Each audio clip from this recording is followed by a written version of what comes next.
Hello, my name is Elizabeth Guidry. Welcome to the Think JSOU series presented by the Office of Strategic Engagement at the Joint Special Operations University. We're happy to welcome our distinguished speaker today. This video is unclassed and will be recorded and posted to the JSOU network. Please keep in mind that the views and opinions of the speakers are their own and may not necessarily reflect the views, opinions, and policies of the United States government, the United States Department of Defense, the United States Special Operations Command, or the Joint Special Operations University. If you have any questions after the video, please contact us at thinkjsou@jsou.edu. Welcome everyone, and thank you for joining us for this exciting panel, Crucibles in SOF History and Lessons Learned for the Fourth Age. Our panel members seek to discuss the question, what lessons can we learn from the first three ages of SOF? This webinar is part of a larger effort to combine engagement and education in the JSOU Next initiative. We will be using this webinar in JSOU's new Common Core curriculum to educate the next generation of the SOF enterprise. And now I'd like to introduce our president, Dr. Isaiah Ike Wilson. Dr. Wilson is the president of the Joint Special Operations University. He is a master strategist and a leading advocate for change in America's concepts of and approaches to security and defense policy and affairs of war and peace. A decorated combat veteran, former Army aviator, and strategist, he most recently served as Director, Commander's Initiative Group for the Commander, U.S. Central Command. A full professor of political science, Dr. Wilson formerly served as a professor and academic program director at West Point, where he also founded the West Point Grand Strategy Program. He has also taught extensively at the undergraduate and graduate levels at a number of prestigious colleges and universities, including Columbia University, Yale University, George Washington University, and the National War College. Prior to his appointment with the U.S. Special Operations Command, Dr. Wilson was the director of the U.S. Army War College Strategic Studies Institute and the U.S. Army War College Press. Dr. Wilson has numerous publications to his credit, including Thinking Beyond War, Civil Military Relations, and Why America Fails to Win the Peace. Dr. Wilson is a life member of the Council of Foreign Relations and an International Affairs Fellow with the New America. He also serves as professor of practice with the School of Politics and Global Studies at Arizona State University. Thank you very much for an overly kind introduction. I want to thank the entire JSOU team, particularly our Office of Strategic Engagement, Ms. Elizabeth Guidry, Dr. Rob Burrell from our College of Solic, for putting together and arranging for us to have what I'm going to promise right up front, and it's going to be easy because of the subject matter experts and subject matter experience experts that we have on the panel with me today. Easily kept promise of a wonderful, intriguing, fun, and learned experience for at least the next 90 minutes. We're probably going to steal a little bit more time. It's a soft, unique, and peculiar specialty to actually do a little time travel. So it'll feel like 90 minutes. It'll feel like 30 minutes, but it's probably going to be a little bit over 90 minutes. As Rob said, my name's Ike Wilson, and it's just a pleasure to be with all of you today.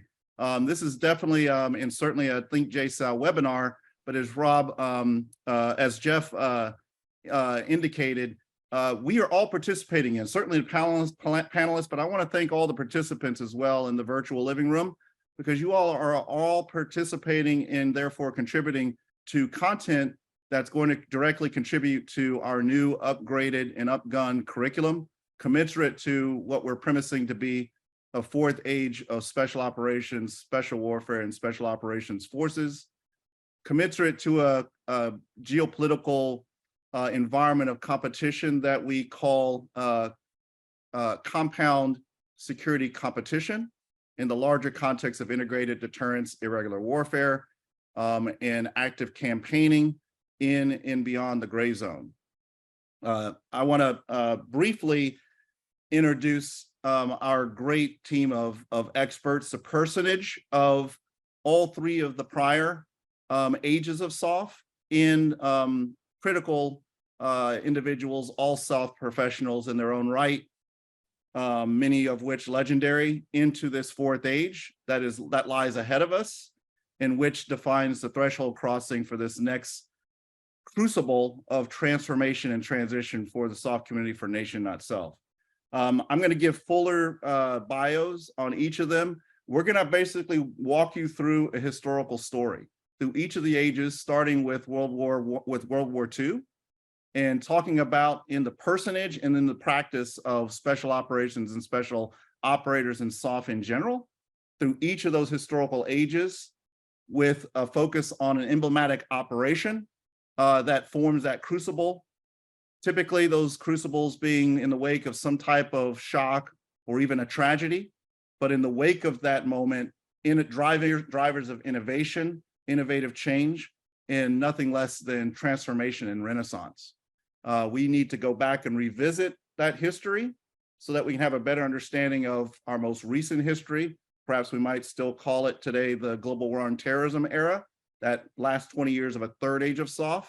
And certainly at this threshold crossing where we are today, what we premise to be the end of a third age with possibly the military withdrawal, US and NATO and allies and partners from Afghanistan in August of 2021, and now into a fourth age of SOF, which is not a departure from any of the tasks, techniques, tactics, and technical accoutrements of the previous three institutional and organizational ages of SOF. In fact, some combination of all of those tactics, techniques, procedures, and experiences and technological enablements of the past ages, hyper-enabled through innovative 21st century teaming arrangements, allies and partners, and emergent technology. We have to explore the history and understand where we've come from to have a better footing, a grounding on where we are today. And most importantly, taking that to give us the kind of humble, confident, foresight-enabled confidence and foresighting forward into not just dealing with towards overmatching the challenges of a fourth age, but creating the opportunities for the nations that we serve. With me today, and in the order that I'm going to give them plenty of ample time, anywhere from 12 to 15 minutes each. We're gonna folks, this is jazz. I'm explaining the baseline of the jazz here, and we're gonna have a lot of improv. We're gonna make some good music together with the panelists as well as you as the members of the virtual living room here. But we're gonna go in this order, and I'm gonna give more robust bios on each as we transition from age to age. But with us today is Miss Erika Robuk, author of many books seminal to our conversation today: The Invisible Woman, a World War II novel. And not that I get any royalties, I certainly don't, by promoting the book, but this is a seminal work. If you all have not read this yet and studied it, it's a seminal piece. Erika, thanks for all you've done and all you continue to do for Nation, more generally speaking, but specifically for the SOF enterprise and the SOF community. Thank you. Following in historical order, we're gonna go to Command Sergeant Major retired Rick Lamb, veteran of Operation Eagle Claw and its implications for SOF. Following Rick, we're going to go to Colonel retired Lee Van Arsdale, veteran of Operation Gothic Serpent and its implications for SOF. And then we're going to go to Lieutenant General Brad Webb, expert on Neptune Spear. You'll know it more conventionally as the Bin Laden raid and its implications for SOF. All of this past to present to future, and helping us appreciate the history, where we've been and how we've come to where we are. And most importantly, what lessons to gather for learning. I'll say that last piece again, what lessons to gather for learning. Lessons aren't just naturally learned. They have to be operationalized, they have to be put into doctrine, they have to be institutionalized, they have to shape new changes to forms and functions, headquarters designs, posture, presence, force combinations, etc. So we'll stick with the rubric, despite the banner, lessons learned. We'll chastise that right off the bat and talk more about lessons to gather, good, bad, and ugly. Good, bad, and ugly, towards the aim of rolling up sleeves and making those lessons learned. Very excited to be with you all today for this experience. Let me spend the rest of my time with a little moderator privilege. I want to set a stage. And again, as promised, I want to talk a little bit about where we are, We've been saying for at least 40 years, that we're at a moment of strategic ambiguity and strategic inflection, right? And everyone's already smiling a little bit because they've said it, heard it a lot of times, or probably found ourselves saying it as well. You'll also hear VUCA, an environment described as violent, uncertain, complicated and complex and ambiguous. Great descriptions, not a whole lot of explanation. Not a whole lot of explanation for us to take, roll up our sleeves and do something with it as an active operational force, thinking, doing force. So what I want to do is I want to mention three big questions up front that make scholars and practitioners right in their assessments that this particular moment of strategic inflection and change is a standout moment in modern and even long axial period history. It's a standout for several factors and several dynamics, not the least of which we see threats certainly presenting themselves as discrete threats, state and non-state, but we also see a new dynamic going on that's redefining and answering this primal question: how has and how is the character of global geopolitical competition changed, and how is it changing, and to what consequence? One of those big factors that make this moment a standout moment in comparison to others of the past, we have dynamics that we would call compounding dynamics of security issues. Not only are we dealing with individual discrete threat lines, whether they're nation state drivers of aggression, revanchism, and rising aggressive predation, we also have, and not only in addition, separately, of non-state actor threats of the like of continuing threats of Al-Qaeda and its affiliates in the so-called Islamic State, but we see a convergence driven by drivers like climate change, forcing migrations of people groups, and conflict state drivers, natural and man-made drivers driving a conflation and a compounding of these threats into wicked combinations. They're not additive combinations. We don't know we know it's on a plus sign, but we don't know whether it's a multiplication result or something more geometric or logarithmic or geometric. But it's certainly driving and throwing off our traditional comfortable ways of calculating threat and calculating forces required, placement of those forces, in risk calculations of doing something, or equally troublesome of doing nothing or not enough. That's a standout. That first question is answered by the compound security competitive threat dynamics that define this fourth age, not only of SOF, but of the joint force and of the whole of government and whole of society communities. What is that first question, as asked and beginning to get answers to, paint for the second question? The second question is very particular to our subject today.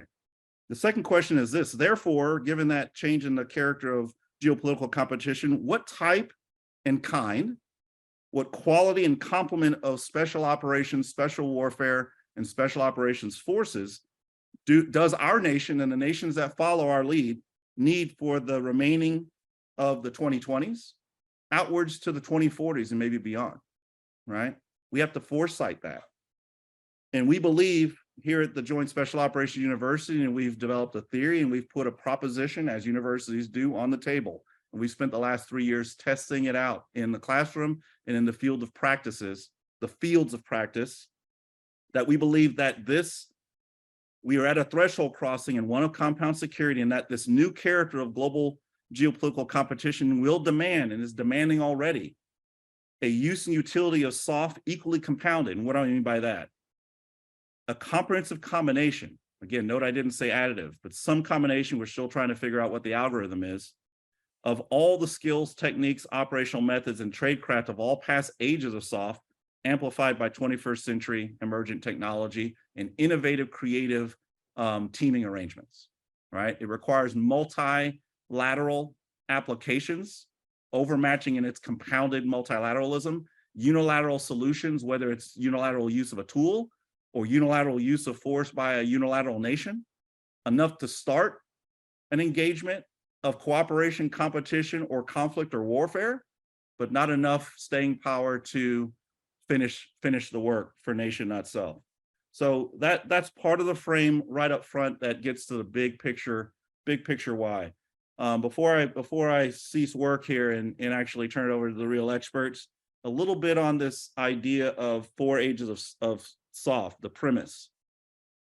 America's modern SOF can be viewed as having evolved through 3 institutional or organizational phases or ages that uniquely prepared them for this challenging period, the period that we're talking about today, this 4th age, the dawn of which marks the beginning, again, of a 4th age. Now, while there were several examples of special operations elements and leaders throughout the early history of the United States, including but not limited to Rogers Rangers in the French and Indian War, militia leader Colonel Francis Marion during the American Revolution, even Confederate Colonel John Moby's Rangers in the American Civil War. Again, just to name a few, the 4 ages refer to the evolution of America's modern SOF from their World War II predecessors, a focus on institutional and organizational special operations forces.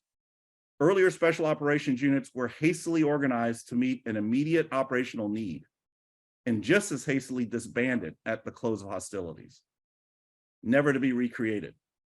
There is a continuing thread, however, connecting World War II SOF with their modern descendants as units were dissolved at war's end, only to be restructured when the need for them once again became clear, typically becoming clear after a shock or a tragic event.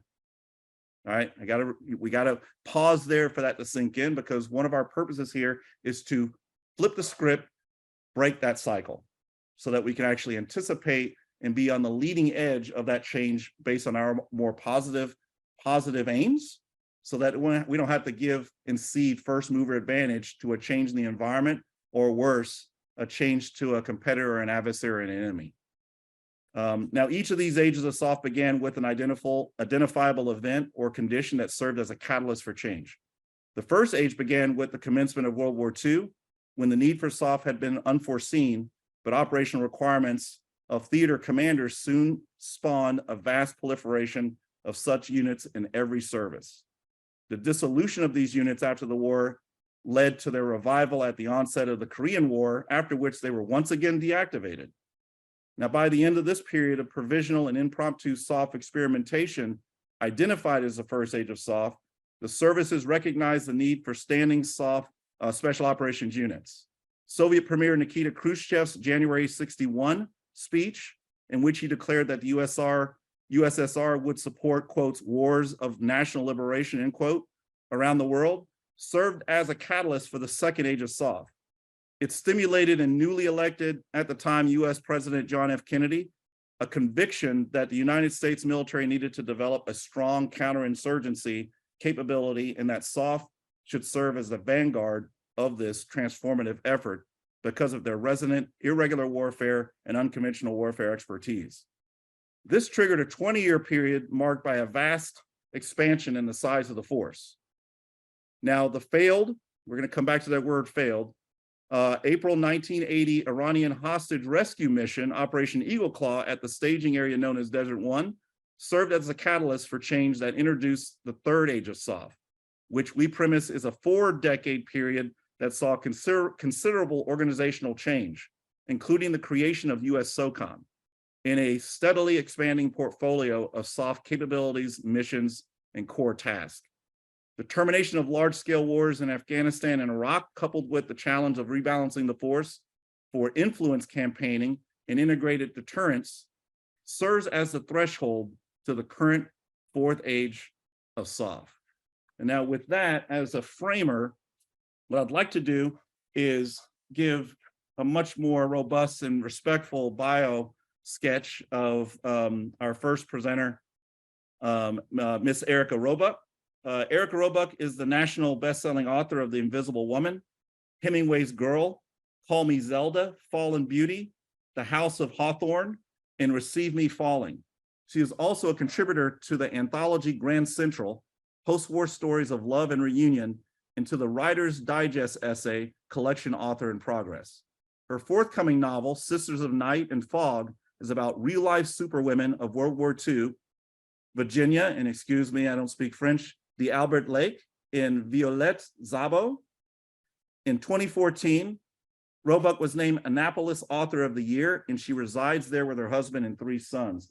Erika, I can't express to you enough how wonderful it is to be in virtual stage with you and to have you joining us today. I'm going to turn it over to you to talk about Operation Jedburgh more generally and the iconic personage of Virginia Hall. Over to you. Right. Thank you so much. I'm so honored to be here. I'm reading the bios of everybody who's here, and I see, retired generals and rangers and Purple Heart winners, Silver Star, and I am a paperback writer. But I come to this with a great degree of empathy. And in that, I became completely enthralled with Special Forces intelligence. And I've always had a very special place in my heart for the military. Having grown up just outside the Naval Academy my whole life. And then also many members of my family in all the branches. So that's where I come from, my background. Virginia Hall came on my radar several years ago. She was a fellow Maryland woman, and I was reading an article about what she accomplished in World War II. And in short, she had a prosthetic leg, and it didn't deter her from extraordinary physical and emotional acts of courage and all that she accomplished. The Jedburgh age, I was at a book club recently, and a young man came up to me wearing the Jedburgh insignia on a hat, and he said, "Virginia Hall is our patron saint." And this was when the book came out, and not a lot of people had heard about Virginia Hall. And then the way the collective unconscious works, all of a sudden biographies pop up and movies and studies. So she's definitely having a second age of her own. But basically, what she did was during World War II, she was driving for the French ambulance service, and the U.S. didn't want her because she had this prosthetic leg. They said she was handicapped at the time, and because she was a woman, they didn't want her service. And France said, "Do you want to drive to the front? We'll take you." So she was doing that, but then when France fell, she had to make an evacuation, ended up in London. And it was at these intersecting war offices of the United States and Britain and all of these that she came on the radar of a group of people who were meeting with Churchill. Churchill recognized early on that we needed to have secret ways of infiltrating enemy lines, ways of people could get places that traditional soldiers couldn't, and was concocting all of this as she's coming in there and giving reports from what she's experienced. So Churchill really was at the beginning of understanding that warfare requires all different kinds of fronts, and created the Ministry of Ungentlemanly Warfare, which was the Special Operations Executive. And because Virginia had come back and she had all this real-time information on what was going on, they were able to use her. She was multilingual. Because the United States wasn't yet in the war, she was able to go back as a journalist, and that's exactly what she did. So what she contributed to the foundation of all of this was a real sort of creative and intuitive way of gathering human intelligence and just setting up networks, meeting people one at a time and seeing what their strong suits are and creating networks. So she was able to start doing this throughout France, and she was there for a very long time, setting up these secret networks of getting supplies, smuggling people in and out of the country. And eventually, because she came on the radar of the Nazis and her cover was blown, she had to escape herself. What is unheard of is even though her cover was blown, she ended up going back. And that was because William Donovan, who is the great mastermind of the OSS, working with Winston Churchill and Vera Atkins and Maurice Buckmaster, put their forces together. And while the British were more conservative about not wanting their officers who had blown cover to go back, Wild Bill Donovan said, "If you want to go back, have at it. We just need to get you disguised." So she was really at the ground floor of figuring out disguise, infiltration, human intelligence. When she went back, she also told them, because she was not a ranked member of the military, she was not able, and because she was a woman, she was not able to get necessarily the loyalty and respect and obedience of these vast armies of Maquis that were popping up, these guerrilla fighters in the different areas of France. So there's where the Jedburghs came in. They were able to put together forces of 3, where you had a commanding officer, second, and then a radio operator for communications. And typically it involved British, American, French, but also you would have Belgian, different people. These guys would be dropped out of an airplane into the spaces. They would be able to bring money and goods and all of that and help to then lead the groups of fighters who were there. So she was able to help coordinate those. On a personal note, one of those Jedburghs who dropped from the sky later became her husband, Paul. And when she retired later, she went into the CIA, and he was her house husband and took care of the house and the dogs while she went to work at the CIA, which she was in at the ground floor. But that really was the beginning of the first age, which again started in a very creative and intuitive way, but then gained a lot of structure as the various agencies, as the SOE and the OSS put their heads together, and then ultimately the Jedburghs came from that. A couple of questions, Erika. Thanks so much for that run through. A couple of questions for you before I let you off the deck here. Why do you think people today remain so interested in this story and in this particular talent and this particular agent, Virginia Hall? Well, I think stories from history where a woman in a man's world are always compelling, particularly for readers of novels, it seems like. But also the fact that she'd accidentally shot off her foot while hunting in Turkey, and then ended up having to have her leg partially amputated. Ended up with a prosthetic leg. She named it Cuthbert. She wanted something to yell at, so it's given a name. And so when she was originally escaping the Pyrenees with the Nazis on her trail and she got to safety, a radio operator radioed back to London and said, "Are you okay?" And she said, "I'm fine, but Cuthbert's giving me trouble." And the person wrote back and said, "Well, then you should have Cuthbert eliminated." And so they all had a good laugh over that, because obviously that was her leg. But just stories of people who have all of the odds stacked against them, and on they go. So she was so stubborn and so strong, and never let no stop her. So that's a huge reason why people are still interested in her story today. Excellent. This is not one of our prior. I told you we were going to do a little improv here on the jazz, off the jazz baseline. This is not a question that we had kind of curated before between us in prep, but thinking about our sessions and selections process today, at the threshold transitioning from the third age into a fourth. Mm-hmm. If we looked at someone like a Virginia Hall today, what are your thoughts on whether or not how she would fare, or how we would even allow her to fare going through our current sessions and selections process? Would we be able to recognize the unique, relevant, applicable talent of a Virginia Hall today? Yeah, absolutely. These stories, as they are told, they inspire people. And I think one of the biggest lessons, she was able to orchestrate a symphony of people. So she could find she could put together a nun, a prostitute, a soldier, a fascist, a communist, and she could make them all work together. And she was so sharply focused on today's mission, the clear and present danger, and sometimes getting people to work together meant, okay, the enemy of my enemy is my friend today. But she was sharply focused on present time, real issues, and how to use the skills of people, not to make them the same, but to get them to work in concert. And she had a real knack for that. So going forward, people that are able to recognize all the different skill sets and not try to blend them into one entity, but to put them together so they do operate like a symphony, is having leaders who can see that and make it work together is going to be crucial. Outstanding. One more question for you, and again, it's a riff off the baseline. OSS, first age.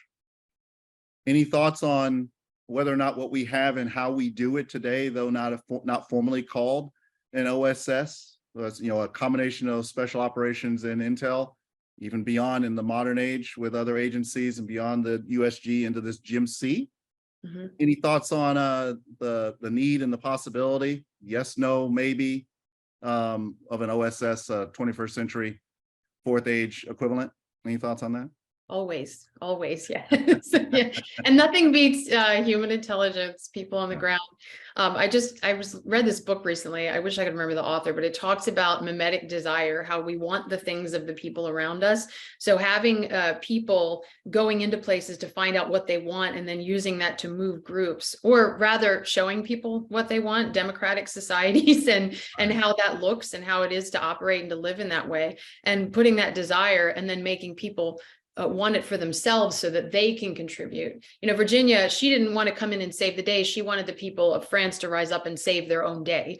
And of course, that's the mission of so many of our intelligence groups now. If you go into a country and you have them take it back for themselves, it's a lot more meaningful than, being the superhero too. So applying that in the future. Mm-hmm. Outstanding. Thanks so much. We'll be coming back to you in the Q&A session. But thanks so much, Ms. Robuk, Erika. Really appreciate it. I'm going to transition now, and we're going to transition into this second age. And with that, I want to introduce, and we're going to focus on Operation Eagle Claw. And I want to focus on introduce Command Sergeant Major retired Richard Lamb. Command Sergeant Major retired Rick Lamb is the military liaison of the Global SOF Foundation. He has over 40 years of experience executing joint, combined, and interagency special operations. He led soldiers in operations traversing the tactical level to the strategic in over 37 countries across 5 continents and in 6 geographic combatant commands. Rick spent more than 12 years overseas and participated in almost every major combat operation, spanning Operational Eagle Claw through Operation Iraqi Freedom. Rick served in 2 Ranger battalions, 4 Special Forces groups, 2 Theater Special Operations Commands, and Joint Special Operations Task Force, Horn of Africa. Following military service, he was selected by the United States Special Operations Command to participate in a program designated Special Operations Forces for Life. He cross-trained as a Defense Intelligence Agency analyst and joined a small team of interagency experts in an innovative effort to rapidly gain actionable intelligence for emergent manhunting operations in support of Operation Iraqi Freedom. As a member of the expanding Global SOF Network operational planning team, he helped create an international directorate within USSOCOM and integrated 24 allied officers from 17 partner nations into trans-regional planning initiatives. This groundbreaking initiative has significant and direct impact on Operation Inherent Resolve and Operation Gallant Phoenix. Now, during his most recent assignment with Special Operations Command Korea, Rick was instrumental in negotiating the assignment of a Republic of Korea exchange officer to USSOCOM, implemented the rotational force structure required to successfully execute the Korea Op Plan, and integrated United Nations sending state partners into select special operations planning initiatives and exercises. He also assisted Republic of Korea Special Operations Forces in transforming their force structure and lift capabilities to meet the increased threat posed by North Korea. Rick is a recipient of the Silver Star Medal and the Purple Heart, the Joint Civilian Commendation Medal, and the Chairman of the Joint Chiefs of Staff Joint Meritorious Civilian Service Medal.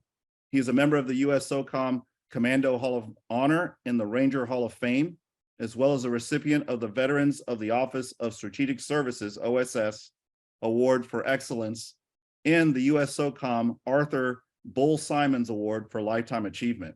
Rick lives right here in Tampa, Florida, with his wife of 31 years, Haran, and is the proud father of 2 grown children. Command Sergeant Major, proud to be with you, and thanks for your continued service. The floor is yours, sir. Ooh, thank you, sir. You know, those are all just stories, though, right? It's all right. We They love get better stories. every time you tell them. Absolutely. Hey, but thanks for the opportunity to participate today.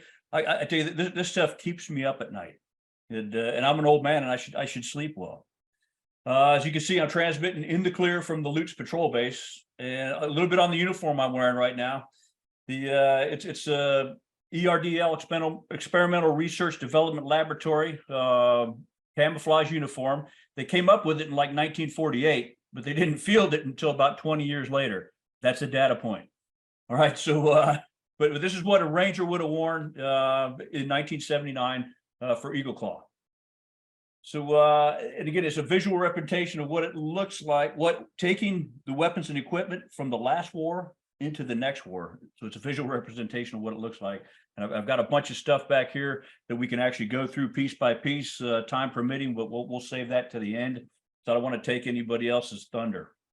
So, but before I get started, if you would just humor me a minute, I'd like to read the names of the personnel we lost in the desert, followed by just a brief moment of silence. I mean, we're only like 2 days removed from the 44th anniversary of Eagle Claw, and I'm sure there are still some grief in abundance with the families who bore the human cost.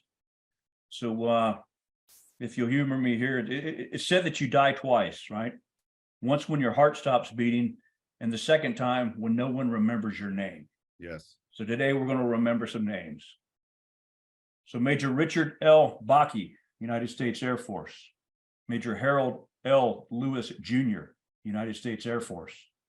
Tech Sergeant Joel C. Mayo, United States Air Force. Major Lynn D. McIntosh, United States Air Force. Captain Charles T. McMillan, United States Air Force. Sergeant John D. Harvey, United States Marine Corps.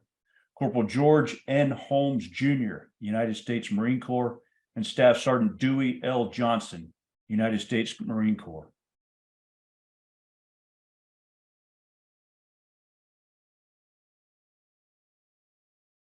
May they rest in peace and their families find some degree of comfort, and may their sacrifice continue to matter, and may we never forget their names. Now, sir, I'd like to focus for just a couple minutes, if I could, on the why. You bet. The why the mission failed.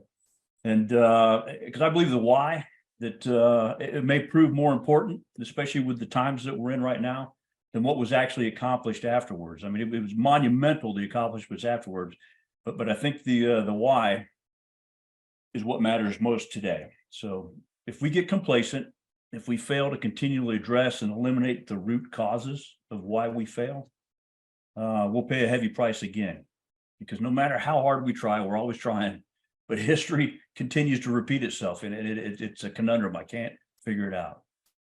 So in your SOF JSOU report 22-1, you kind of outline the chronology of the 4 ages of SOF, and I think you're spot on.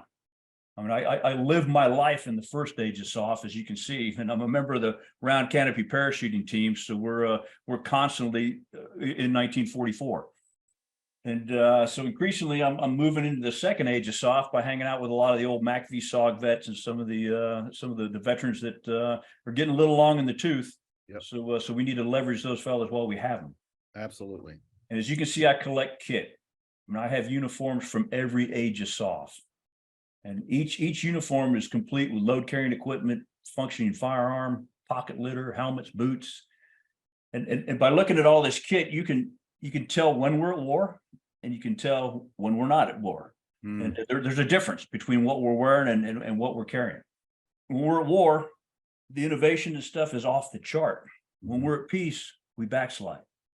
And that's a data point, because we're in that peace right now. So now during the second age, like you laid out, so it's 1960 to 1979, the U.S. finally develops their standing SOF, right?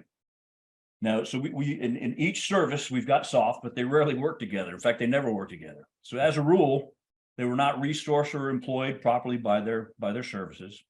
They were seen as a talent drain. You know, all the best officers and NCOs went to their special operations guys. They were a costly distraction from their services. They were looked at as cowboys, someone who would get you in trouble. So at Randy Anderson, we laugh all the time. You know, back in those days, the wonder years. You know, somebody was always in trouble for trying to be better, right? Just working outside the box. So in 79, there was no real joint SOF doctrine. There was no common tactics, techniques, procedures, no common SOF training, no academies, no schools, no SOF common communication systems, weapon systems, troop transports, task organization, command and control construct. None of that stuff existed, nor had there been any since the end of the Vietnam War. Right. That's another salient data point. So SOF in 1979 were these little stovepipes of excellence that existed within each of the services. And we try to rescue the hostages in Eagle Claw, and that exposed every one of those shortcomings. So the thing that drives me crazy is that once those shortcomings were identified, and it should have been a catalyst for change, change came really hard. I mean, the DOD pushed back on all the recommendations of the Holloway Commission, and he was the Admiral Chief of Naval Operations, right? So for 7 years, the DOD is trying to put everybody at arm's length. And they did some half measures, try to placate. They added an additional Ranger battalion. They added a regiment of headquarters. They brought back 2 of the 4 special forces groups that they had previously cut. And so again, the data point here is I still can't believe that they cut the 7th Special Forces Group in Latin America in 1980, when you had 4 ongoing communist insurgencies underway. I mean, it boggles my mind. So again, data point. Had it not been for Chuck Fry, who convinced DOD to bring back the 7th, we would have lost Latin America, because what the 7th was able to do in 12 short years was stabilize that theater. I mean, to include Danny Ortega was out by 1990, and it was incredible. Countries that would not talk to us, who were in counterinsurgencies, were now part of the coalition. That's a data point. All right, so it stayed pretty stable up until we sent 86% of our SOF into one AOR, and we continued to do that for 20 years. We knew it was wrong when we did it, but we did it anyway. That's another data point.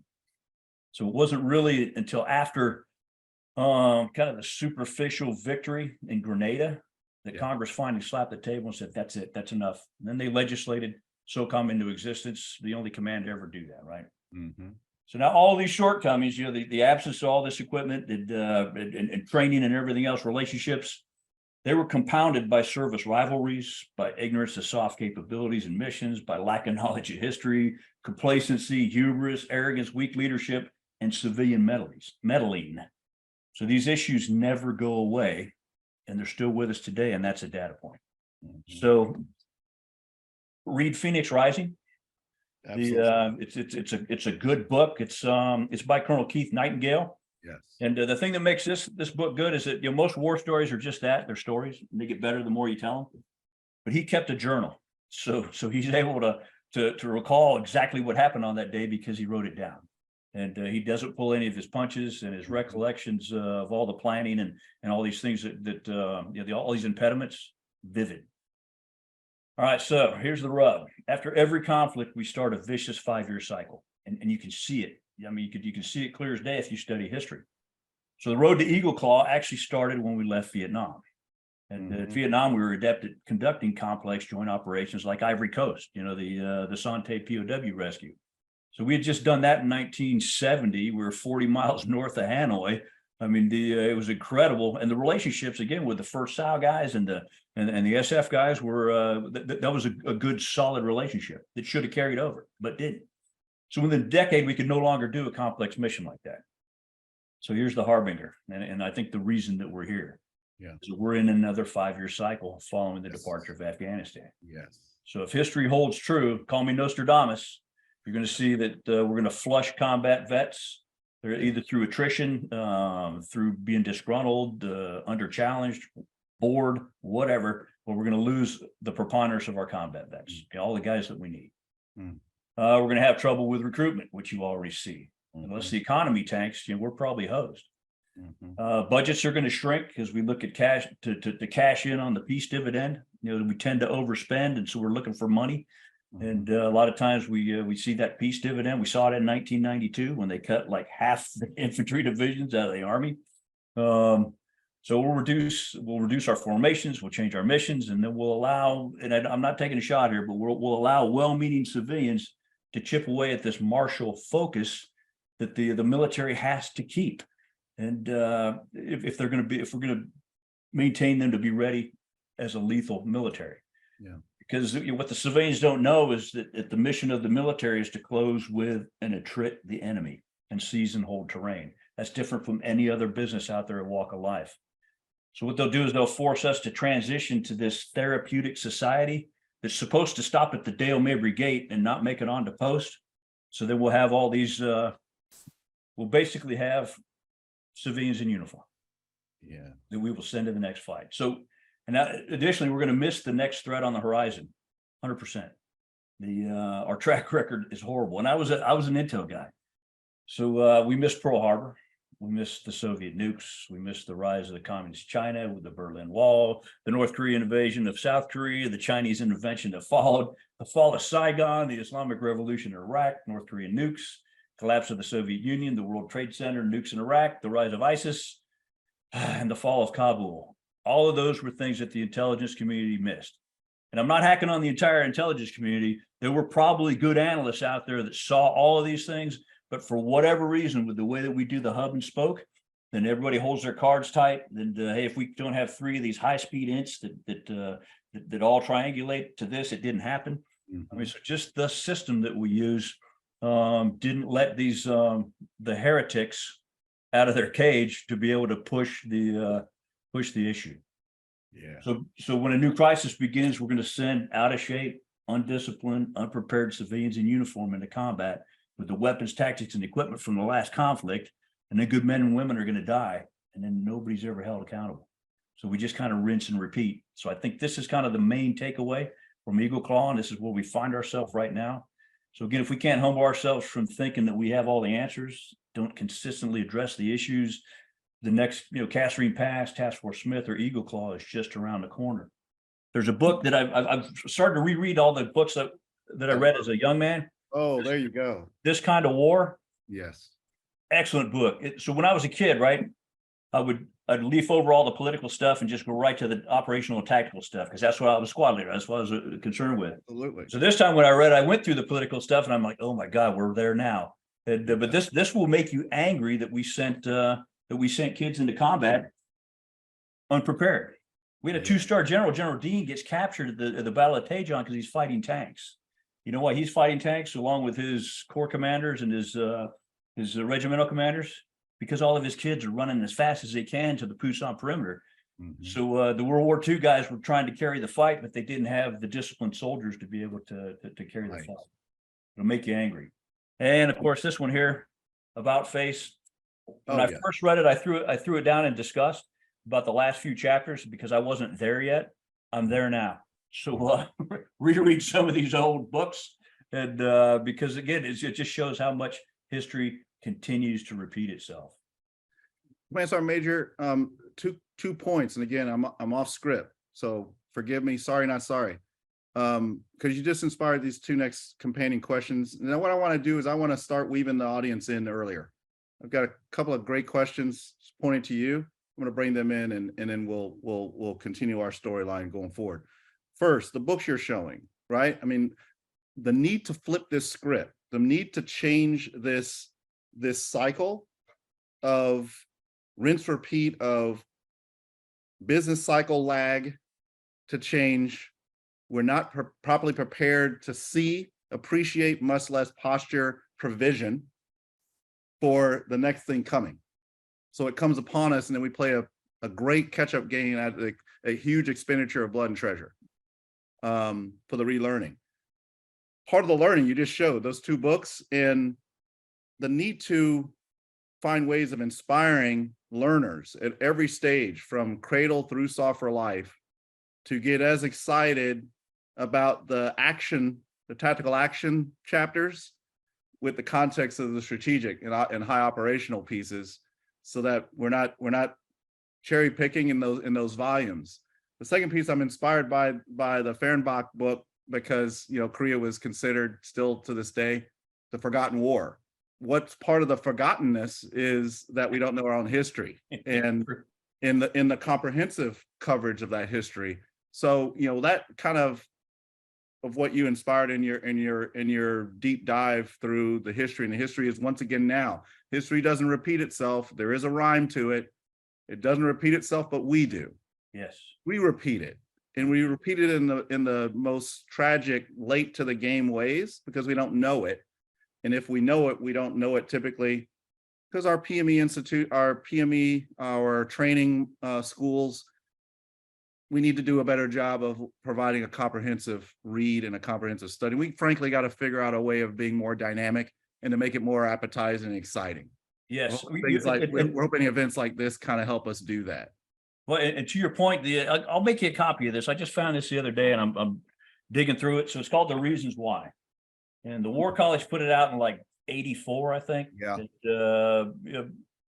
General Grange, when he was the colonel of the regiment, yep, he used to do these Mungadai events. And so basically what this is from in 1984, these two War College kids, they get together and they collect all of these one-liners and sayings and short stories, and they're from Hannibal, they're from Alexander the Great, they're from the Caesar's legions, and all people known and unknown, and the way they were carried in helmet liners, they were carried in map cases, they were carried in sweaty pockets and cargo pockets, and it's all these motivational sayings. So when I was a sergeant major, I would just write it at the top of the dry erase board, every day when you're looking at, this is what we're doing today, and but we got to train leaders, and we have to have a reading list, and we got to train leaders.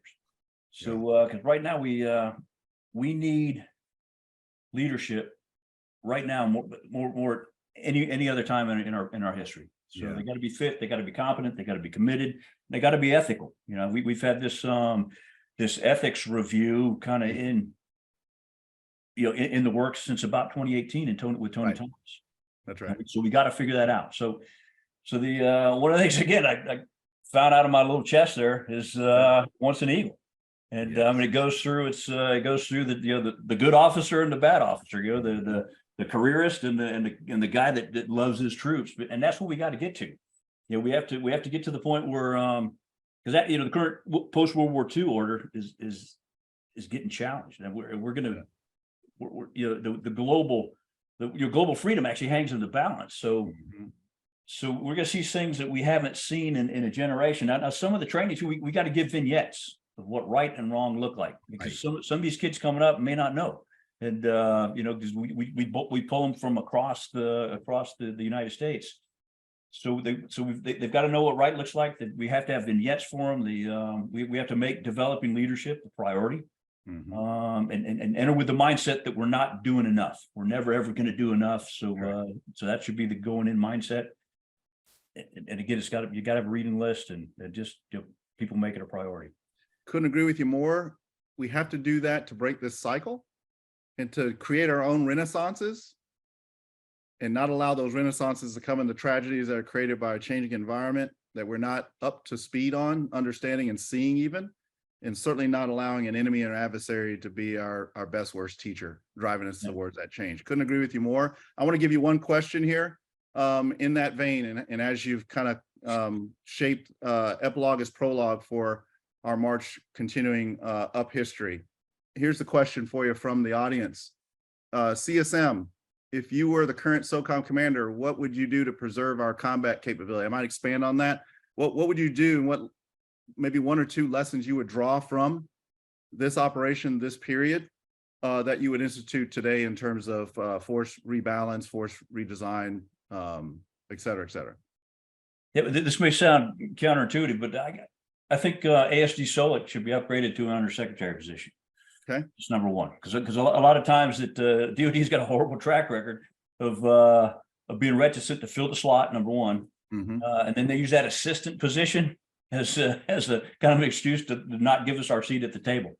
And everybody forgets that SOCOM's got service-like responsibilities. They also have functional combatant command-like responsibilities. And then they've got through the vice commander, they've got the Washington office and the ASD Solik. So we're set up to be able to shield ourselves, if that makes sense. Yeah. And get after it. I think one of the biggest things we need to do from a special forces perspective is we got to reestablish a persistent presence.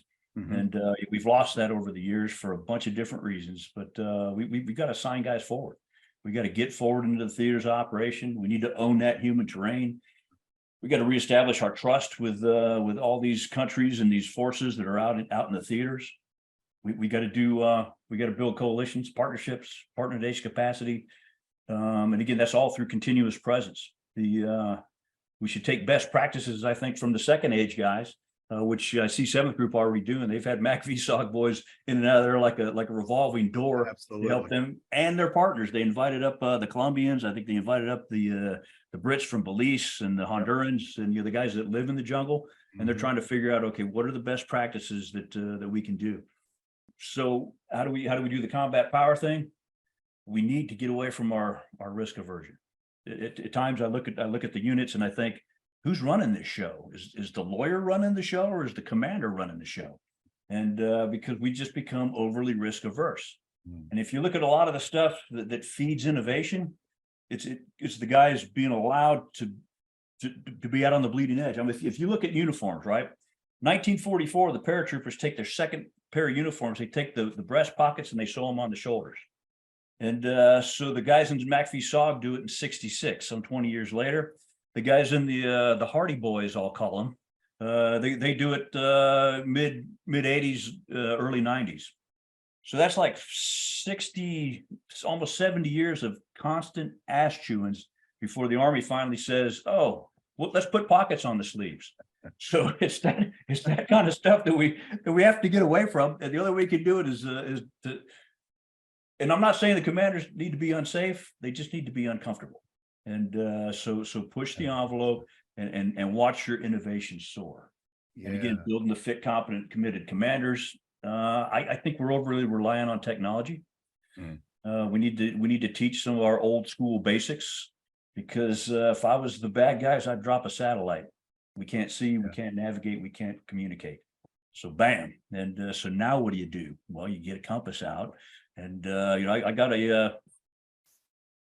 We need to bring back Morse code. Start transmitting on in the troposcatter, in the troposphere. The go with 12-hour cycles. You're talking to the SAW guys, they would only they might not answer, and they would just key a handset. If you look at what's going on in Ukraine right now, you key a handset and your grid square is going away. So all these things we got to do. So that's a part of it. I think the persistent presence, the over-reliance on technology, the building of leaders, the avoiding the risk aversion. I think all of that is what we do, and just learn from those second age guys while we have them. Because I think the fourth age in some theaters is going to look a heck of a lot like the second age, or third age rather. Command Sergeant Major, thanks so much. we got to continue the story. We're going to go up history here. You talked about, as I transition, you talked about what I'll call good trouble, right? Like John Lewis called it, right? Part of SOF is at the edge, redefining the edge and taking that risk, judgment-based, not rash, judgment-based and for cause, fail fast, but that's part of the exquisiteness of the force, so that we can innovate on the way to the X, at the X, and on the way back from the X's continually, because the X is changing. It's becoming more complicated, complex, wicked, and compounded, and it's in a lot of different places all at the same time. That's part of that new equation, where the force requirements and the risk calculations, if we don't approach them commensurate to these fourth age dynamics, we're gonna continue to fall short. So good trouble for cause, for nation, not self. I mean, we got to get back to that value proposition. True. Couldn't agree with you more. Thanks so much for all you've done and all you continue to do, Rick. And we'll be back to you in the fuller conversation here in a few minutes. Sir, could I add one more thing? Certainly can. Absolutely. Update the soft truths.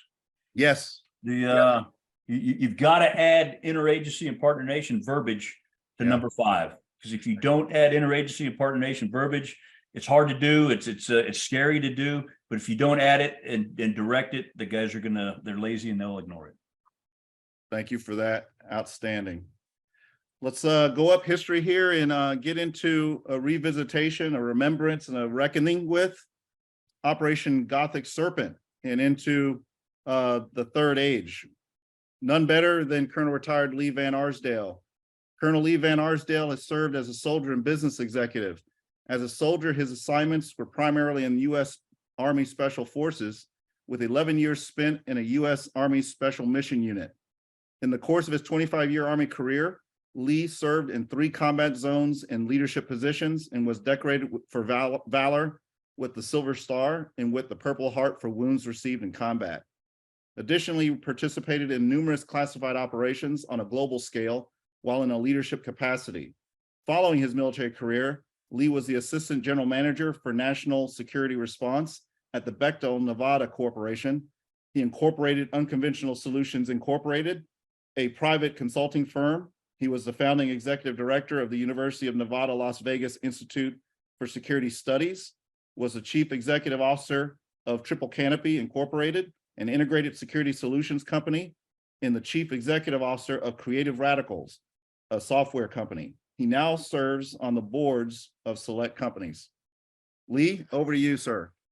Thanks, Ike. It just occurred to me why I was invited to be here is because nobody smart would follow Rick Lamb. You said it, not me. Thank you, sir. Yeah, I own that. Rick reminded me that he and I worked the night shift at the Joint Operations Center while we were in Somalia during Gothic Serpent. Seen the man naked. Yeah, you got it. And the only memories I have of that are him and Ray Palumbo and I competing to see who could kill the most flies. So, and then I got bumped up to the day shift when Pat Toohey, who'd been running the day shift, went over to the American Embassy because it was a way cushier assignment. And then on the 3rd of October, after Cliff Walcott got shot down in what became known as Black Hawk Down, Yeah. General Garrison, the task force commander, activated the 10th Mountain Division Quick Reaction Force. They were not part of Task Force Ranger. They were there as part of the United Nations effort, but they were designated our QRF. So when he activated them, he turned to me and said, "Go with them." And that's the brilliance of Bill Garrison's command and leadership style. He didn't tell me what to do. Right. He just gave me a 3-word commander's intent, which is basically, it's a very dynamic situation out there. Whatever I tell you now is going to change by the time you get there.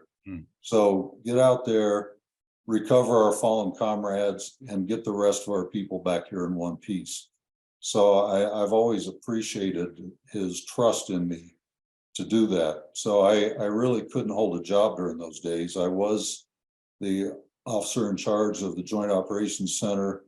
I ended up walking point for an infantry company, the 10th Mountain Division.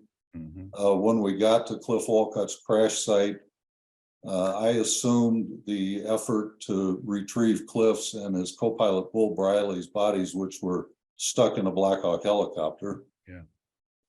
Then take charge of the foot movement back to our rally point, where we all loaded up the vehicles and went back to base. So, and then 2 days later, Gary Harrell had the good grace to get blown up by a mortar round. So I was put in charge, the interim commander of the squadron there, for the remainder of our time in Somalia. So sometimes there's an advantage to not being able to hold a job. And I had a somewhat unique perspective, seeing things as I did from the JOC and with the 10th Mountain Division, and then where we had at the first crash site, there were 2, as you know. Mike Durant also got shot down in a bad neighborhood. We had the assault force there, the Ranger Security Force, the 10th Mountain Division. So it goes back to the comments earlier that both Erika and Rick were making about the ad hoc de facto nature of the way we do things. But nobody excels at that like our special operations forces. You know, we're assessed and then selected for an ability to work in an amorphous situation. And Gothic Serpent certainly represented that. Yeah. I've, you know, right after the battle, there were no journalists in Somalia. So as soon as the Pentagon press pool got word of dead American soldiers, the default position was who screwed up and who's to blame. And they reported it as a failed mission and a debacle. The fact is, the mission that day was to capture 2 key lieutenants of General Aidid's militia, and that mission was successfully accomplished. Yeah. Albeit with a tragic loss of life. Both on our part, we lost 18 American soldiers, and certainly from the Somalis' part, estimates range up over 1,000 killed. Immediately thereafter, General Aidid wanted to negotiate with us. What we didn't know at the time, and it didn't come out till a long time later. While we were over there with the mission to kill or capture General Aidid, President Clinton had former President Jimmy Carter negotiating with him. So you talk about mixed signals, and I think the one takeaway for all of us that applied in the Revolutionary War and it applies today and will apply in the future, and it's something that all soldiers know, but we occasionally need to remind ourselves, is that operational imperatives will always be trumped by political considerations, whether for good or for ill. That's just the landscape that we navigate in. That's right. That's right. Just to riff off of that a bit, Lee, what you just described is the very kind of bringing us, quote unquote, strategic mindedness and awareness to the SOF professional, the leader operator. And that doesn't mean trying to turn leader operators into Einsteins and Clausewitzes. It means bringing the kind of awareness in the expanded context, purpose to the task of the operator, right? The missioning piece of the mission, purpose to task, even though we talk about mission statements in terms of task and purpose. It's really about purpose of task. What you just described is the very type of strategic mindedness that, you know, I in the university have been charged by the commanding general, U.S. Special Operations Command, to bring to our approach to SOF education, leader prep and development, education and training.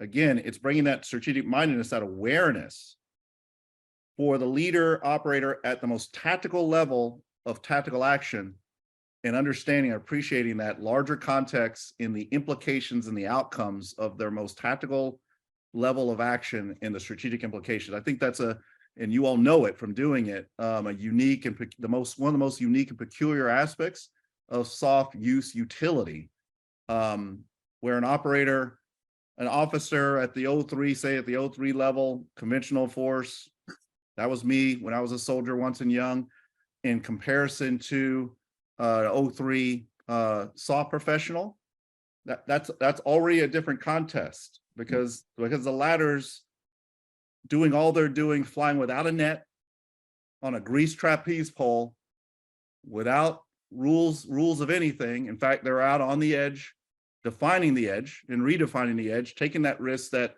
Command Sergeant Major talked about, reasonable, non-rash, judgment-based risk for purpose beyond self, and understanding that tactical action is going to have immediate, everyone paying attention to grand strategic implications. Trying to bring that into the curriculum, trying to bring that into our delivery of that curriculum through as much of an operational relevant, dynamic, action-based laboratory, doing as much of that, frankly, on the way to the excellent and in the field environment, and replicating that field environment as much as possible. I just want to thank you. You just described in the Battle of Mogadishu and Gothic Serpent what in my not so humble opinion is one of the most important lessons to be gathered. We tend to treat, as you said perfectly, Gothic Serpent as a failure, but we forget in the larger context that was part of a larger mission that actually staved off, history records this, it staved off the further, saved estimates of over 10 million lives in terms of staving off a precipitous famine. I mean, that was all part of that larger United Nations mission. We rarely, if ever, tell that larger story. So, sir, I appreciate for that. Let me see. I'm gonna try to take advantage of the moment with you, sir, a little bit more here, maybe squeeze in another question. I'm gonna ask you just a broad, general, obvious question here, and then we'll transition. What should SOF remember about Gothic Serpent, and for applications for the fourth age as we've described it so far? I'm going to answer that a little bit obtusely. We had a 20th anniversary of Task Force Ranger 10 years ago, and we gathered in the C Squadron classroom, which was new construction. I hadn't been there since I left, so that part was nice. And there were several panels put together to discuss lessons learned from Gothic Serpent that are being applied currently in the global war on terror and in SOF deployments worldwide, peripherally related or unrelated to the global war on terror. So it was fascinating to me. We had a panel on the medical lessons learned, and the weapons and ammo lessons learned, and the communications, and the personal equipment and body armor, and transportation. So, we had participants from the battle, and we had participants going on today. And it was not only fascinating to me, but rewarding to see that those lessons, as you quite correctly said, lessons are not necessarily learned. You have to gather those lessons and actively learn them. So we writ large as US SOCOM and DOD actively learned those lessons and applied them 20 plus years later. So we don't have time now to go into every one of them. I'll just say that from the medical perspective, one of our medics there, Rob Mabry, went on to become a doctor, where he served with distinction in numerous war zones after Somalia. And my first aid kit consisted of basically an ace bandage. That's it. And when someone got a more severe wound than, you know, an owie, we really couldn't treat it. We had to get a combat medic there, and then we had to get them out as soon as possible. So now every soldier is carrying a good amount of medical kit that can be applied during that golden hour right after the wound. Right. So some of the lessons learned there in Somalia have saved who knows how many lives in the succeeding years. So that's just one example of many. I think that's a great example. Colonel Van Arsdale, Lee, thanks again for service done and duty with honor, the country continuing to be well done.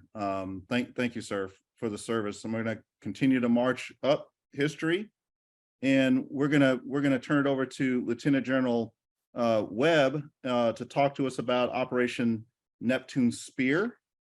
First, a little bit of bio background. Lieutenant General Marshall B. Brad Webb is the Commander, Air Education and Training Command, Joint Base San Antonio, Randolph, Texas. He is responsible for the recruitment, training, and education of Air Force personnel. His command includes Air Force Recruiting Services, 2 numbered Air Forces, and Air University. The command operates more than 1,400 trainer, fighter, and mobility aircraft, 24 wings, 11 bases, and 5 geographically separated groups. It trains more than 293,000 students per year, with approximately 60,000 active duty, reserve, guard, civilian, and contractor personnel. Lieutenant General Webb graduated from the United States Air Force Academy in 1984. He is a command pilot with more than 3,700 flying hours, including 117 combat hours in Afghanistan, Iraq, and Bosnia. Prior to his current position, the general was the commander of Air Force Special Operations Command and has commanded the 20th Special Operations Squadron, the 352nd Special Operations Group, the 1st Special Operations Wing, the 23rd Air Force Special Operations Command Europe, and NATO Special Operations Headquarters. His staff assignments include duty at Headquarters AFSOC, the Joint Special Operations Command, and in the Office of the Secretary of Defense. Before I turn it over to you, General, I'm going to try to do a little magic here. I was going to try to pull up that iconic photo that everybody will remember if I describe it with then at the time Brigadier General Webb at the centerpiece of our National Command Authority in supporting cast. Watching, observing, high-level command monitoring Neptune Spear, aka the raid to take out Bin Laden. Sir, thank you for your service, past, present, and continuing, and the floor is yours. Hi, thanks. And of course, that bio would have all been true a year ago. I retired a year ago, just so that there's no confusion. Retired. Now you can say whatever you want. We don't have to use a disclaimer, right, sir? Right, exactly. But and the other thing is, I chafe a little bit at the label of expert on Neptune Spear. I'm certainly an expert on what we did planning wise, and maybe an expert on what happened inside the Situation Room, which I'll kind of steer my remarks here briefly. Before I launch into it, I would commend our speaker panel that's just spoken. I've been taking notes as we go, and actually I have some comments if we get to it timing wise around the horn, both for Erika with respect to sessions and selection, and maybe most of all to Lee to having to follow a Sergeant Major Lamb there. I mean, what a dubious distinction he had.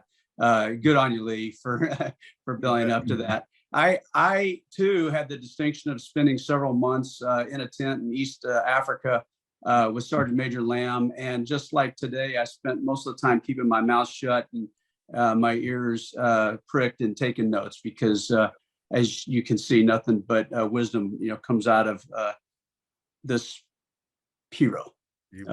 Honestly, there's let me just pitch this, and I'll give you. I'm going to paint a story, but I'm going to do it fairly quickly because I know you want to save some time to get around the horn.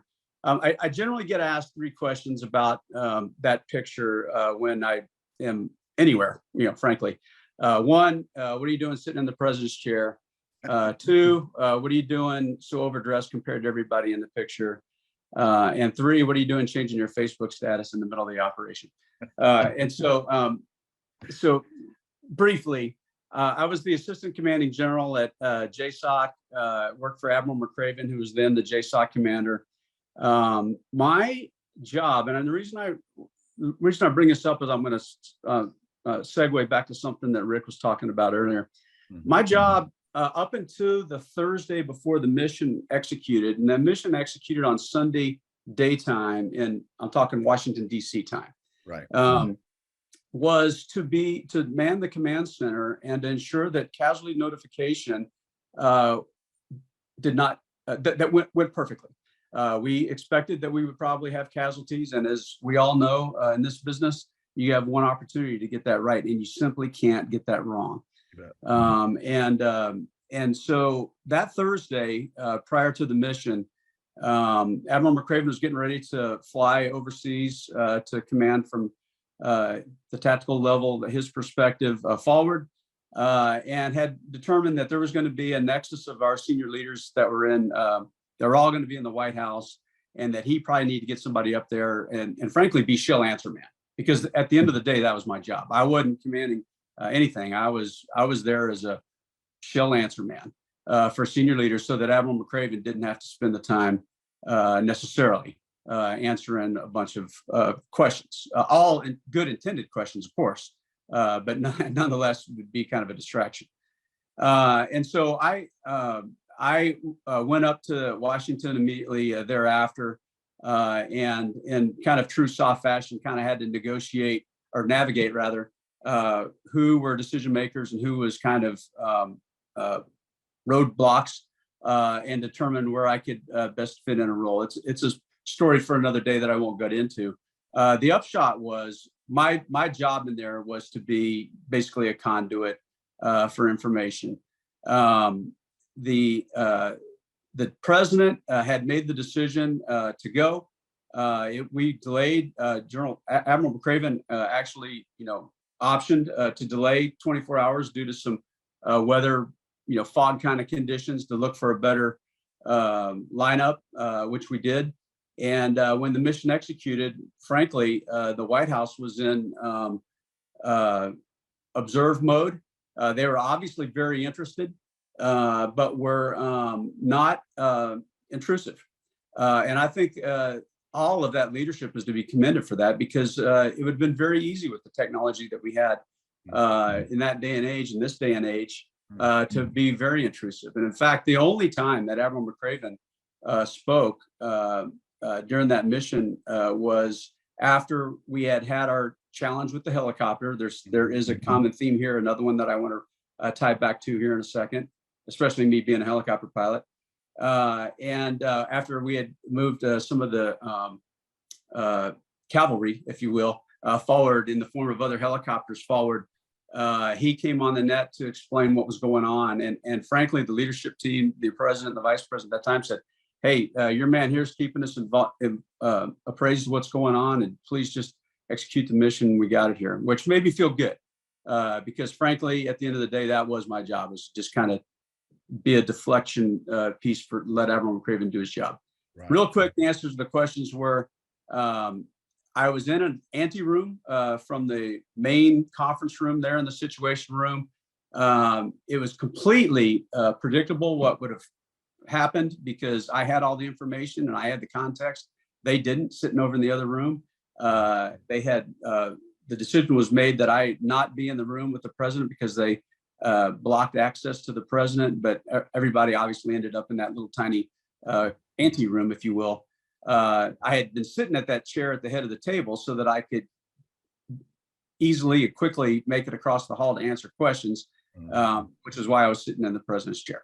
I was overdressed compared to everybody because I had asked that you can see behind my shoulder, the chairman is in the picture. Yeah. And I had asked his exec how that it was a Sunday. Sunday's a dress down day in the White House, which means you can take your tie off, basically. And I asked the executive officer how the chairman would be dressed, and he said, "Oh, the chairman's always in service dress." Well, you can look at the picture and see that the only one that got head faked was me, and I ended up in service dress for 18 hours that day. And of course, I wasn't I wasn't changing my Facebook status. I was, as everyone will know, intimately involved in Merc chat with the guys forward going, somebody tell me what's going on, because I got a lot of explaining to do on this end. To get right to the questions, because I know you'd given me a couple to tee up. I think one of the questions, the question you asked me was, hey, what were some of the risky components? Well, the first one is the historical significance. Yeah. Honestly, I think Neptune Spear, unlike some of these other missions that we talked about, where we're really having to go to town on the lessons learned coming out of a tragedy or death at the very least, was a culmination of many, many decades, and in your terminology, the ages, come to fruition. SOF had for a decade prior to May 1st, 2011, been building credibility. And of course, in McChrystal's often quoted phrase, credibility equals freedom of action. And we had access and we had freedom of action, certainly within that administration, but not just that administration, to bring forward plans, to develop concept of operations that might even establish policy, because we're in this bizarre environment called the GWAT, which didn't necessarily recognize combatant borders. So it was kind of a culmination, frankly, in some ways, of that freedom of action and our ability to have garnered the trust within the administration. And so, it's often, put in my ear that, hey, this is really what was envisioned, when we were moving out with the Holloway Commission and all the other kind of looks. And from that aspect, I think it's very good. Frankly, the risky components of this, and it's just this another little vignette I'll tell on this, is obviously I understand we all understand the strategic nature of impact of what this mission meant. But tactically, we executed 14 other missions that night, which were of equal or maybe even less tactical complexity than what we executed. And the case in point was we were on SATCOM, of course, and I was letting them listen to the SATCOM communications in the White House, even as the mission was concluded. And the staffers were continuing to hear other missions that were executing. And they asked me, hey, what's going on? The mission's over. And I said, well, the mission in Pakistan is over. There's 8 other missions occurring in Afghanistan tonight and 3 others in Iraq that are going, and they're on the same channel. And they're like, you mean this is not all that's going on? And I'm like, oh, not even close. And so from the risk aspect, and I don't mean to belittle any of the tactical operations that were occurring there, because of course there's a degree of risk associated with every mission. But this was very similar to many of the raids that we were doing on a multi-night, every night basis in our other theaters of operation. I wanted to double down on a couple of things that Sergeant Major said, because I think that I had them written down on my list, and I think he's spot on. I don't think he said it exactly like this, but lessons moving forward. This isn't so much about technology. Of course, we use technology in this mission. We used some technology for the first time in this mission, but more so than the technology was about the mindset, and more specifically, being comfortable with the uncomfortable. And this applies in military formations. It applies in our interactions at a policy level. It applies in combat. It applies across the board. It's very easy to say, but it's very hard to actually break out of that shell when push comes to shove. And that's another way of saying what I think Rick Lamb was alluding to with where we sit today. And so I think that's important. Sir, if I could just inject real quick before you go to your next point on that point. Yeah. What you said earlier in this same vein about the power of you being present and a trusted agent present. I see that relating almost directly with what Command Sergeant Major Lamb talked about the imperatives going forward of having a forward presence for for putting that currency down of presence that is the currency that must be there to purchase influence and trust. Absolutely. Absolutely. That's great. Great parallel there. Go ahead, sir. Back to you. I think, and really to cut to the chase, because I want to let you steer it with the interaction with the folks, but and again, to Rick's point, when I give this whole spiel, which is way longer than what I just did, the point is we need to be ready because our time is going to come. There hasn't been a special operator born since the existence of this that hadn't had their opportunity. I don't know what shape or form it's going to come in. It may be more than once or it may not, but for sure it's going to come. And, Rick's point about being Nostradamus, he's right. I'd line up directly behind what he has to say. I think I'll just stop there. I think I love the panel. I love the ages kind of approach that we've taken on this, but I want to pitch back some time so that you can steer with the audience. Back to you. Sir, thanks so much. And again, like all of you, thanks for your past, present, and continuing service. So I'm gonna ask you to help me just transition to a few minutes where I just want to give you the opportunity and all of you the opportunity to ask each other questions and actually riff off of some of the points that you put on. You already started with the parallel to Command Sergeant Major Lamb's earlier comment on presence and risk. You had intimated at the start of your talk, maybe wanting to reach back over to Erika to talk a little bit about the ANS. So how about we do that? And then I'll give each of you an opportunity to ask any questions or for clarification or what have you to your other fellow panelists. And then we're going to offer a couple of more questions from the audience. And as promised, we'll squeak a little bit past, but not be abusive too much to the time hack. Great. You bet. I'll hit 2 points real quick. The first one to Rick Lamb on his on the point of examining failure, and I'm paraphrasing, but it was basically examining the failures in wartime or going through lessons learned from failures. It applies in peace as well.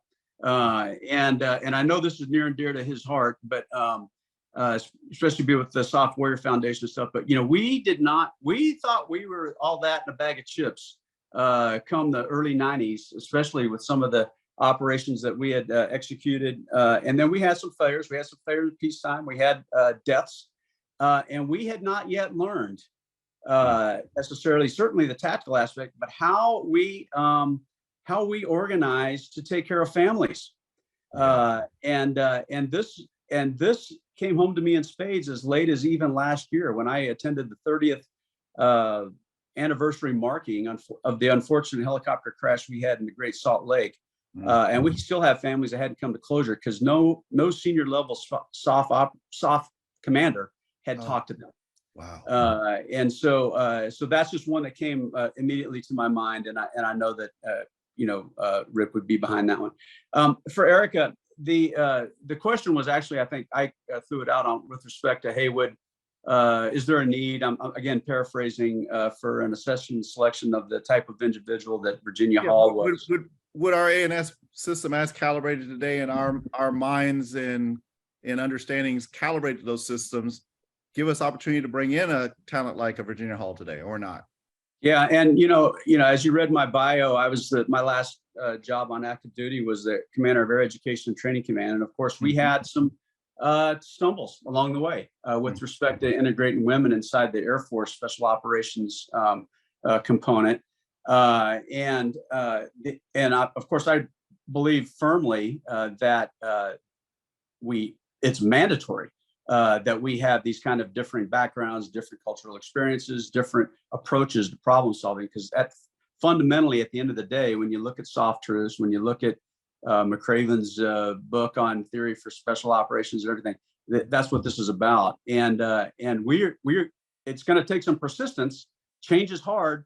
And it's even hard amongst those of us that call ourselves commandos that we don't fully embrace all aspects of being uncomfortable.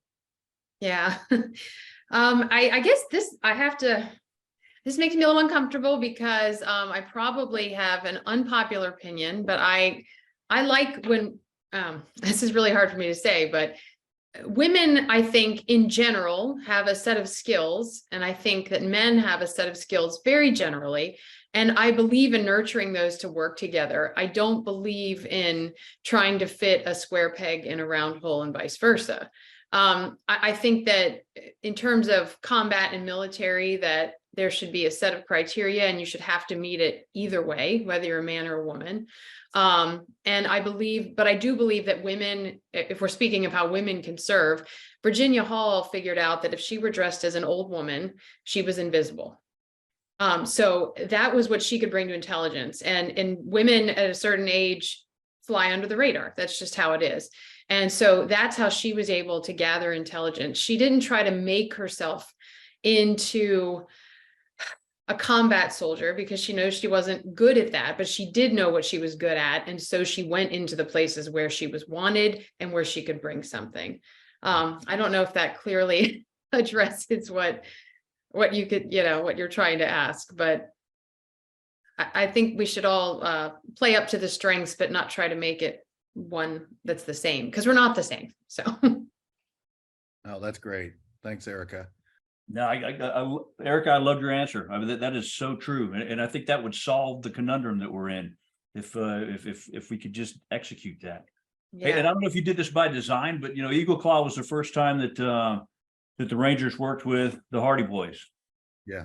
Mogadishu was the second time that the Rangers worked with the Hardy Boys.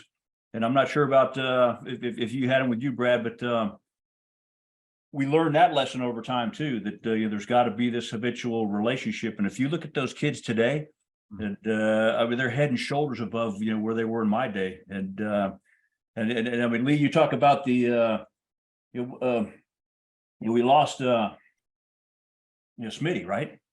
And everybody listened to him die on the air, and we couldn't get to him, so he just bled out as a femoral artery wound.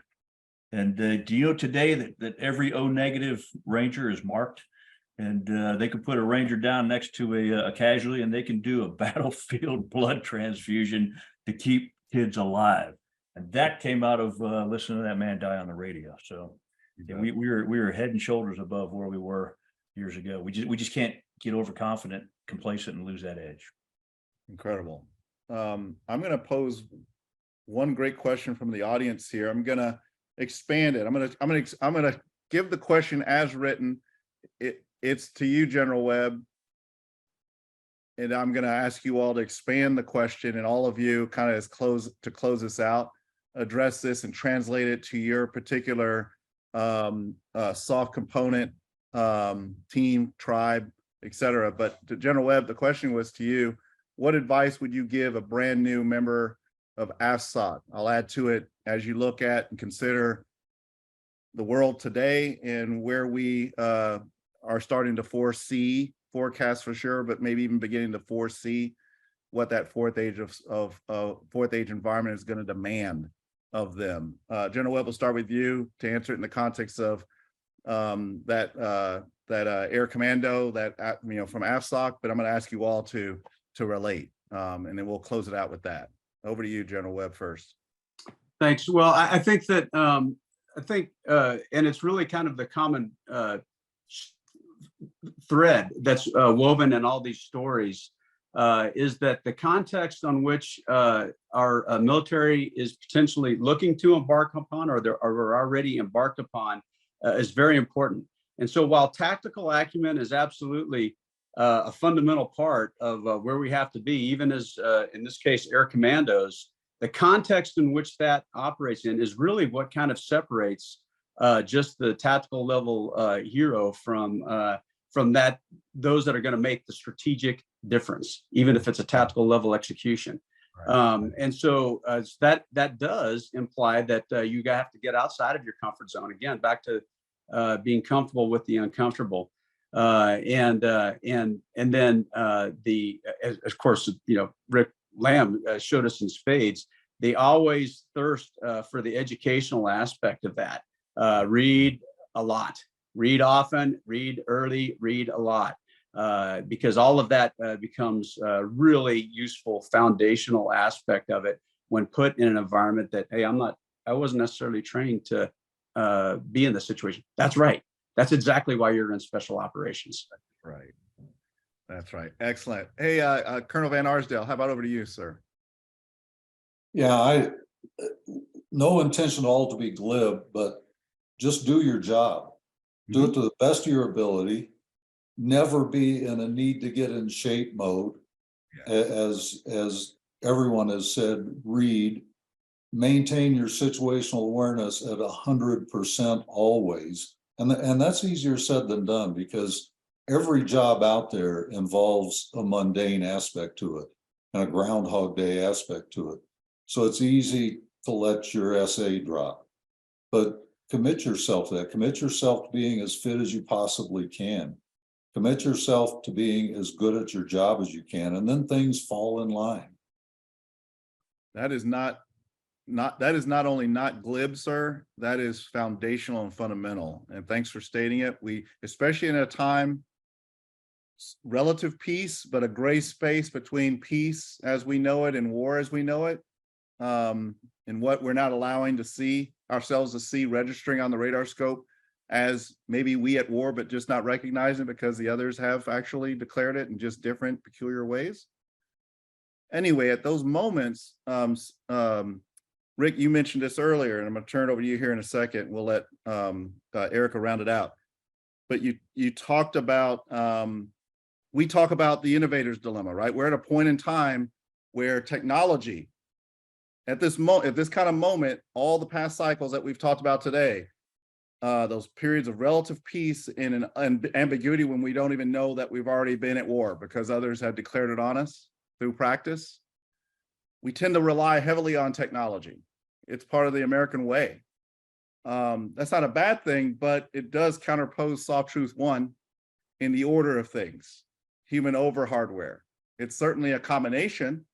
I think Neptune Spear frankly shows us at an apex of the healthy marriage of a revolution in technological affairs come manifest in really turning into the most important thing, that being a revolution in political, military, whole of society, whole of government affairs. And General Webb, I think I would offer, not so humbly, that one of the great lessons for history is what you said in terms of your experience of the strategic patience and the deference that the civilian authority gave you at the highest levels because of that faith and confidence. And though they had the technology to do so and operate at nano management from 10,000 miles away, they had the reserve not to do that. That's a lot, and that's the human in and over the loop, the technological loop, right? I think I just wanted to put that on the table. Colonel Van Arsdale, to your point, I'll close out and I'm going to shut up and turn it over to Command Sergeant Major. We've got to innovate at this moment. We've got to lead change, and a lot of that change is within ourselves, and a lot of that change is a rediscovery, a back to our futures rediscovery, of which we're attempting to do here, and what we have tried to put forward in a 4 ages of SOF analytical rubric, a set of lenses to look to get to that back to our futures rediscovery of full comprehensive SOF self, use, utility, and identity for nation, not self. We've got to do that leading change, but we got to do it in a way that does not break away, pivot, or shift from, become disconnected from those fundamental enduring things, whether it's a core task, activity, or whether it's these fundamentals that Sir Colonel Van Arsdale you just put on the table. Again, not glib, but fundamental and foundational. With that said, and I've blathered too much, CSM, over to you, and then we'll round it out with as proper with our civilian leading and landing as proper on the end of a great session. Rick, over to you. Outstanding. Hey, I just want to say, Colonel Van Arsdale, General Webb, it's awesome to see you guys again. And Erika, I want to meet you in person. Are you coming to SOF Week? I'm not, but I want to someday. Lee's going to get me right. down there one day. Yeah. Let's do that. Sir, you could, hey, Doc, you could do 3 hours with each one of these participants. And Absolutely. I would we might do that. Yeah, we might do that. I think we're going to do that. Absolutely. So I guess my parting comments would be, it's all about leadership. It always has been and always will be. I mean, people don't quit bad units; they quit bad leaders. And new youngsters are kids. You don't learn how to be a good dad or a good mom in a class. You learn that by watching your mom and dad, how they interact. And just same thing. You don't learn how to be a good leader. I was lucky. I had General Grange. I mean, he was my company commander. I had a kid by the name of Corporal Dozier. And